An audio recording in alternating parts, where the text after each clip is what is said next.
Cheers with it. Ow!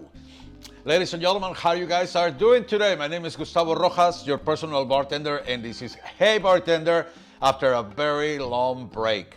I would like to offer my apologies to every single one of you, but as you might see ahead in this video, I had the chance to actually take the lovely family for a really well-deserved vacation. Mexico City, Puebla, the state of Puebla, the beautiful town of Guanajuato during the festival of El Cervantino, which is the arts and literature festival, and also how can I let pass Dia de Muertos in the beautiful Pátzcuaro, Michoacán. Please stay with me. Let me show you how we pour in this cocktail.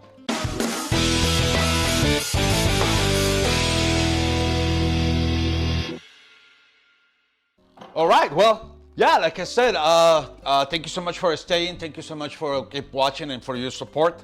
Please don't forget to like and subscribe and give us your comments and what you think. If you make the cocktail, tell me what you think about it. Do you think it deserves something else? It should be, I don't know, improved in the cocktail, the presentation, the garnish, or maybe put in some other kind of liqueur. But like my mother said, ya llegué de pata de perro. So pata de perro is just a colloquial name of how to describe somebody that doesn't like to be at his house, meaning a trotter, a traveler, person that is just like likes to go on the streets and just like a dog, being on the streets, walking those streets, bar hopping, city jumping, just like explore, just like a dog. And that's why today I'm gonna show you how to make a pata de perro. So this actually cocktail got inspired for the last time that my lovely wife, production, and myself, we were in Italy, and we just love to get lost in the city, you know, here and there, everywhere we go, we like to get lost one day.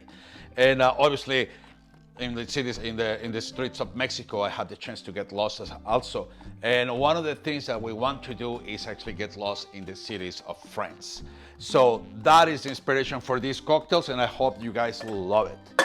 Which, believe me, so far I've been actually making it at work, and it has an amazing feedback. So here we go. This is so easy, super fast, and very, very, very tasty, guys. We're gonna start with Tequila Ocho. We're gonna go use the Plata, and we're gonna go for 2 lovely and healthy ounces. This is from the streets of Mexico, followed by the streets of Italy. We're gonna have some Aperol. Let's go for 3/4 of an ounce.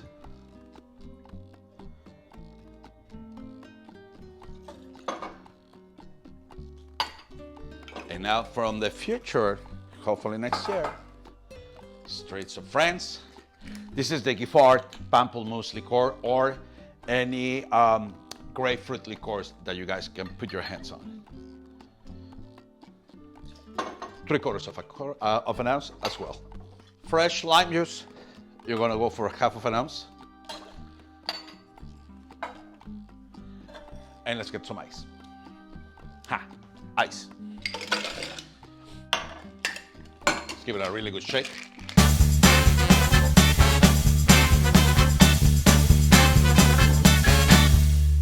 Make sure that the ingredients are pretty well mixed and super, super cold.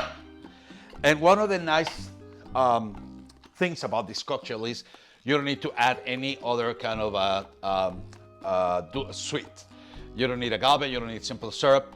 The pamplemousse liqueur is sweet enough to make it absolutely nicely balanced on its flavor.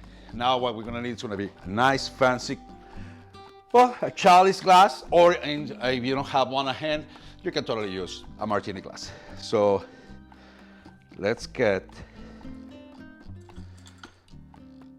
a nice coated size of tajin.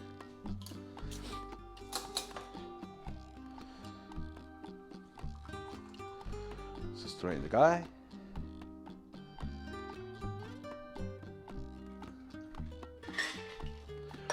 And for your garnish, you're gonna need 2 pills. The first one, what you're gonna do is you're gonna get all the oils out. Then you're gonna perfume your cocktail. Second one, you're gonna square the pill.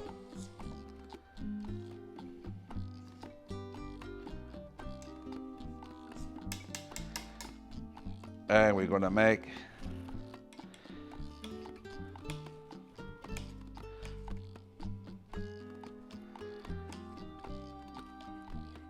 a pretty grapefruit garnish. Are you ready to hit the streets? Have one of those, and don't forget, when you drink it, plan where it's gonna be your next trip. Cheers everyone, see you next time. Remember, don't drink and drive, and happy holidays for everyone. Salud.